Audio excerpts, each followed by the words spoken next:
ओम शांति। 20-8-21 की वाणी है। मीठे बच्चे, बाप के राइट हैंड बनना है तो हर बात में राइटियस बनो, सदा श्रेष्ठ कर्म करो। प्रश्न: कौन सा संस्कार सेवा में बहुत विघ्न डालता है? उत्तर: भाव स्वभाव के कारण आपस में जो द्वैत मत के संस्कार हो जाते हैं वह सेवा में बहुत विघ्न डालते हैं। दो मतों से बहुत नुकसान होता है। क्रोध का भूत ऐसा है जो भगवान का भी सामना करने में देरी न करे। इसलिए बाबा कहते हैं, मीठे बच्चे, ऐसा कोई भी संस्कार हो तो उसे निकाल दो। गीत तकदीर जगाकर आए हूँ। ओम शांति। मीठे मीठे रूहानी बच्चों ने गीत सुना। रूहानी बच्चों अर्थात शिव बाबा जो सुप्रीम रूह है, उनके बच्चों आत्माओं ने शरीर रूपी कर्म इंद्रियों द्वारा गीत सुना। अब तो बच्चों को आत्म अभिमानी बनना है। बहुत मेहनत भी है। घड़ी घड़ी अपने को आत्मा समझ बाप को याद करना है। यह है गुप्त मेहनत। बाप भी गुप्त तो मेहनत भी गुप्त कराते हैं। बाप स्वयं आकर कहते हैं, बच्चों मुझे याद करो तो कल 5000 वर्ष पहले मुआफिक फिर से सतो प्रधान बनेंगे। बच्चे समझते हैं हम ही सतो प्रधान थे, फिर हम ही अब तमो प्रधान बने हैं। सतो प्रधान बनना है जरूर। गीत में भी कहते हैं, तकदीर जो गवाई हुई है वह फिर पाने के लिए तदबीर कराने वाला एक ही सर्वशक्तिमान बाप है, क्योंकि सबको पावन बनाते हैं ना। बाप बच्चों को समझाते हैं, है रूहानी बच्चों, अब तकदीर बनाने आए हो। स्टूडेंट स्कूल में तकदीर बनाने जाते हैं ना, वह तो छोटे बच्चे होते हैं। तुम छोटे नहीं हो, तुम तो बड़े बुजुर्ग हो, तकदीर बना रहे हो। हाँ, कोई बूढ़े बूढ़े भी हैं। बुढ़ापे से जवानी में पढ़ना अच्छा होता है। जवान की बुद्धि अच्छी होती है। यह तो सबके लिए बहुत सहज है। तुम्हारा शरीर तो बड़ा है ना, यह बेबी है। इतना नहीं समझ सकेंगे क्योंकि ऑर्गन्स छोटे हैं। स्तुति निंदा दुख सुख इन बातों को तुम समझ सकते हो। आत्मा तो बिंदी है। शरीर बढ़ता रहता है। आत्मा तो एक रस ही होती है, कभी घटती बढ़ती नहीं। उस आत्मा की बुद्धि के लिए बाप कस्तूरी जैसी सौगात दे रहे हैं, क्योंकि अभी तो बुद्धि बिल्कुल तमो प्रधान बन गई है, सो अब स्वच्छ भी बन रही है। यह चित्र तुमको समझाने में बहुत काम में आते हैं। भक्ति मार्ग में देवताओं के आगे जाकर माथा झुकाते हैं, पूजा करते हैं। आगे तुम भी अंधश्रद्धा से जाते थे, शिव के मंदिर में जाते थे। तुमको ये थोड़ा ही पता था कि ये शिव बाबा है। बाबा से जरूर वर्षा मिला है, तब तो उनकी महिमा गाई जाती है। कोई अच्छा काम करके जाते हैं तो उनकी महिमा गाई जाती है। स्टैम्प बनानी चाहिए शिव बाबा की। शिव बाबा गीता सरमोनाइजर, यह स्टैम्प सहज बन सकेगी। वह बाप सबको सुख देने वाला है। बाप कहते हैं, मैं तुमको सुखधाम का मालिक बनाने वाला हूँ। बुढ़िया भी यह तो समझती होगी कि हम आए हैं शिव बाबा के पास, जो विचित्र है। जिसने इस तन में प्रवेश किया है, निराकार को विचित्र कहा जाता है।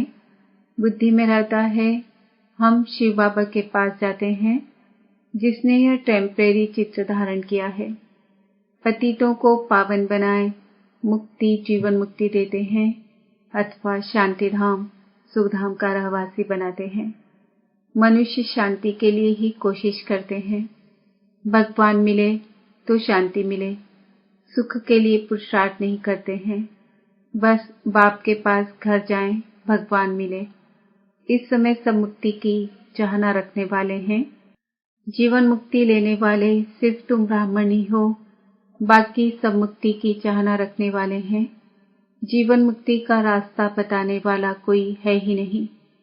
सन्यासियों आदि के पास जाकर शांति मांगते हैं, कहेंगे मन की शांति कैसे मिले। जो भी रास्ता बताने वाले हैं वह है ही मुक्ति में जाने वाले। मोक्ष क्या होता है वह भी बुद्धि में नहीं आता है। तंग होकर कहते हैं मुक्ति में जाएं तो अच्छा है। वास्तव में मुक्ति धाम है आत्माओं के रहने का स्थान। इतने सेंटर्स पर बच्चे हैं, सब जानते हैं कि हम नई दुनिया के लिए राज्य भाग्य लेते हैं। बाबा हमको नई दुनिया का राज्य देते हैं। कहाँ देंगे? नई दुनिया में देंगे व पुरानी दुनिया में देंगे। बाप कहते हैं मैं संगम पर आता हूँ। मैं न सतयुग में न कलयुग में आता हूँ, दोनों के बीच में आता हूँ। बाप तो सबको सदगति देंगे ना, ऐसे तो नहीं दुर्गति में छोड़ जाएंगे। सदगति और दुर्गति इकट्ठे नहीं रह सकते। बच्चे जानते हैं यह पुरानी दुनिया विनाशोनी है, इसलिए इनसे प्यार नहीं रखना है। बुद्धि कहती है बरोबर अभी हम संगम युग पर हैं। यह दुनिया बदलने वाली है। अब बाप आया हुआ है। बाप कहते हैं मैं कल्प कल्प संगम पर आता हूँ, तुमको दुख से छुड़ाए हरि के द्वार ले जाता हूँ। यह ज्ञान की बात है। हरिद्वार कृष्ण का द्वार अर्थात कृष्णपुरी को कहा जाता है। अच्छा, उनके पीछे फिर लक्ष्मण झूला लगा दिया है। पहले हरिद्वार आएगा, सतयुग को हरिद्वार कहा जाता है। फिर राम लक्ष्मण आदि दिखाते हैं। वह बात कोई है नहीं, वह तो बनाई हुई बात है। राम को कितने भाई दे दिए हैं? 4 भाई तो होते नहीं, 4-8 भाई तो यहाँ होते हैं। एक तरफ है ईश्वरी संतान, दूसरी तरफ है आसुरी संतान। अभी तुम जानते हो शिव बाबा ब्रह्मा तन में आए हैं। शिव बाबा है, ब्रह्मा है दादा, प्रजापिता है। वह आत्माओं का पिता तो अनादि है। इस समय ब्राह्मणों को रचते हैं। ऐसे नहीं कि शिव बाबा सालिग्राम को रचते हैं। नहीं, सालिग्राम तो अविनाशी है ही है, सिर्फ बाप आकर पवित्र बनाते हैं। जब तक आत्मा पवित्र नहीं बनी है तब तक शरीर कैसे पवित्र बन सकता? हम आत्माएं पवित्र थी तो सतो प्रधान थी, अभी अपवित्र तमो प्रधान है, फिर सतो प्रधान कैसे बने? यह तो सहज समझ की बात है। तुम इस समय खाद पड़ने से पतित तमो प्रधान हो गए हो, अब फिर सतो प्रधान बनना है। हिसाब किताब चुकती कर सब शांति धाम व सुख धाम में आएंगे। आत्माएं निराकारी घर से कैसे आती है उसकी यादगार भी क्रिश्चियन लोग झाड़ में बल्ब लगाकर मनाते हैं। तुम जानते हो यह सभी धर्मों की अलग अलग शाखाएं हैं। वहां से आत्माएं कैसे नंबरवार नीचे उतरती है, यह नॉलेज तुमको मिल गई है। हम आत्माओं का घर शांति धाम है, अभी है संगम। वहां से सब आत्माएं आ जाएंगी, फिर सब जाएंगे। प्रलय तो होने की नहीं है। तुम जानते हो हम बाबा से तकदीर बनाने, फिर से स्वराज्य लेने आए हैं। यह कोई सिर्फ कहने मात्र नहीं है, याद से ही वर्षा मिलेगा। बाप कहते हैं देह सहित जो भी देह के मित्र संबंधी आदि हैं सबको भूल जाओ। चित्र और विचित्र है ना? विचित्र उनको कहा जाता है जिनको देखा नहीं जाता है। यह बहुत महीन बातें हैं। आत्मा कितनी छोटी है, उनको घड़ी घड़ी पाठ बजाना पड़ता है, और किसकी बुद्धि में ऐसी बातें हैं नहीं। पहले पहले तो ये बुद्धि में बिठाना है कि हम आत्मा हैं, वह हमारा बाप है। उनको ही पतित पावन हे भगवान कह याद करते हैं। दूसरी कोई जगह जाने की दरकार नहीं है, तो याद भी एक को करना चाहिए ना। भगवान को याद करते हैं तो जरूर उससे कुछ मिलने का होगा, फिर दर दर धक्के क्यों खाते हो? भगवान को तो परमधाम से आना पड़ेगा ना। हम तो जा नहीं सकते क्योंकि पतित है। पतित वहां जा ना सके। अभी तुम वंडर खाते हो। भक्ति मार्ग का पाठ कैसे वंडरफुल है। एक भगवान को ही याद करते हैं, हे ईश्वर है परमपिता, ओ गॉड फादर। जब वह एक ही है, फिर दूसरी तरफ धक्के क्यों खाते हो? वह एक ऊपर में रहते हैं, परंतु यह सब नूंद है। ड्रामानुसार भक्ति करते हैं, बेहद बेसमझी से। अभी तुम फिर बेहद समझदार बनते हो। श्रीमत पर चलने वाले ही समझदार बनते हैं। वह फिर छिपे नहीं रह सकते। वह सदैव श्रेष्ठाचारी काम ही करेंगे। बाप कहते हैं, हम दुखहर्ता सुखकर्ता हैं, तो बच्चों को भी कितना मीठा बनना चाहिए, बाप का राइट हैंड बनना चाहिए। ऐसे बच्चे ही बाप को प्रिय लगते हैं। राइट हैंड है ना? तुमको मालूम है लेफ्ट हाथ से इतना काम नहीं कर सकते हैं, क्योंकि राइट हाथ राइटियस काम करते हैं। इसलिए इस राइट हाथ को भी शुभ काम में लगाते हैं। पूजा हमेशा राइट हैंड से करते हैं। बाप कहते हैं, हर बात में राइटियस बनो। बाप मिला है तो खुशी होनी चाहिए। बाप कहते हैं, मामी कम याद करो तो फिर अंतमति सुगति हो जाएगी। मत और गत व गति करने की मत एक ही है। गाया भी जाता है, ईश्वर की गत मत ईश्वर ही जाने, पतित पावन वही है।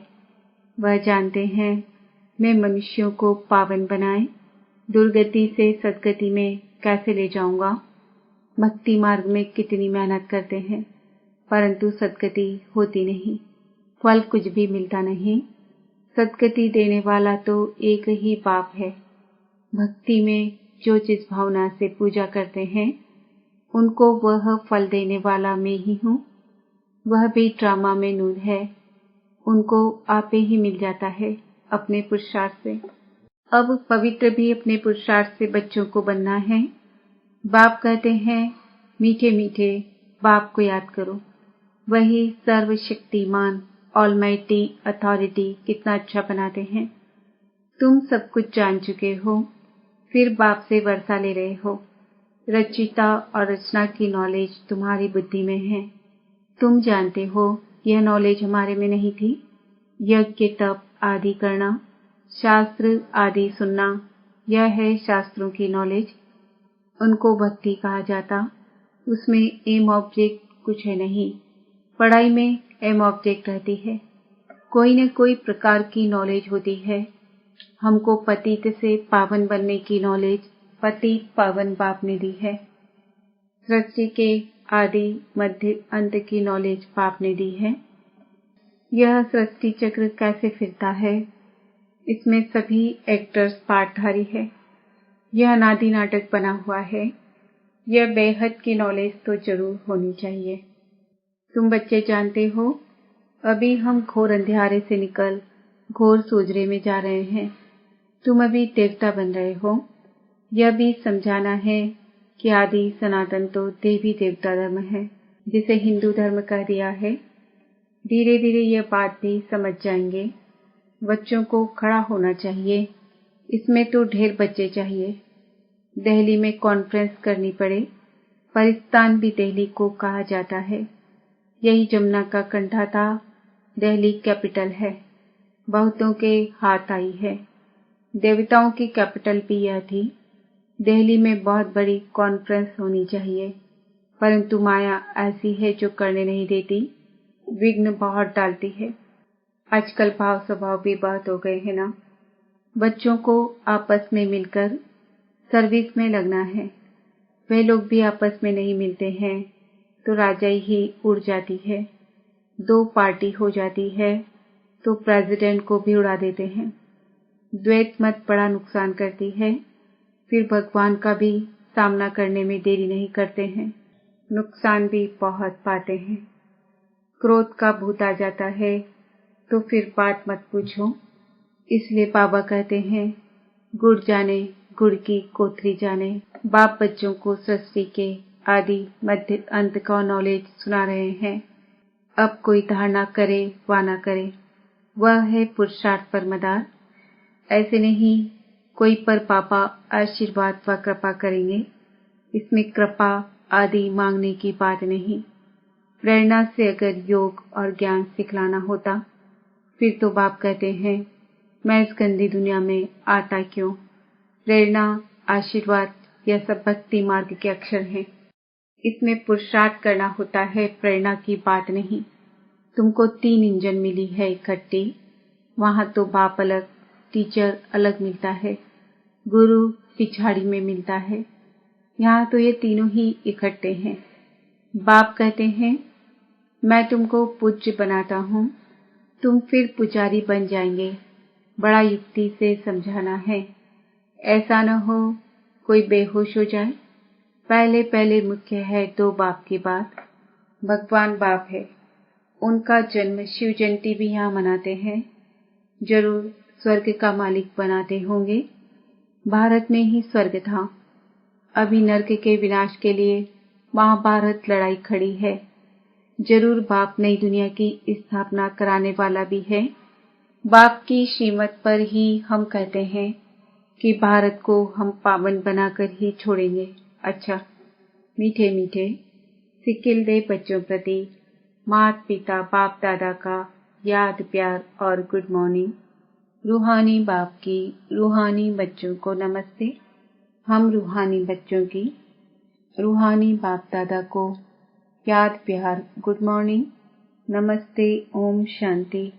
धारणा के लिए मुख्य सार। जैसे बाप दुख हरता सुख करता है, ऐसे बाप समान बनना है, बहुत मीठा बनना है, सदा शुभ काम करके राइट हैंड बन जाना है। कभी 2 मतें नहीं बनानी है। भाव स्वभाव में आकर 1-2 का सामना नहीं करना है। क्रोध का भूत निकाल देना है। वरदान, फरियाद को याद में परिवर्तन करने वाले स्वतः और निरंतर योगी भव। संगम युग की विशेषता है अभी अभी पुरुषार्थ, अभी अभी प्रत्यक्ष फल, अभी स्मृति स्वरूप, अभी प्राप्ति का अनुभव। भविष्य की गारंटी तो है ही, लेकिन भविष्य से श्रेष्ठ भाग्य अभी का है। इस भाग्य के नशे में रहो तो स्वतः याद रहेगी। जहाँ याद है वहाँ फरियाद नहीं। क्या करें कैसे करें यह होता नहीं है। थोड़ी मदद दे दो, यह है फरियाद। तो फरियाद को छोड़कर स्वतः योगी, निरंतर योगी बनो। स्लोगन, जो स्वयं को मेहमान समझकर चलते हैं वही महान स्थिति का अनुभव करते हैं। आज का सवाल है, मैं आत्मा निरंतर योगी हूँ। ओम शांति।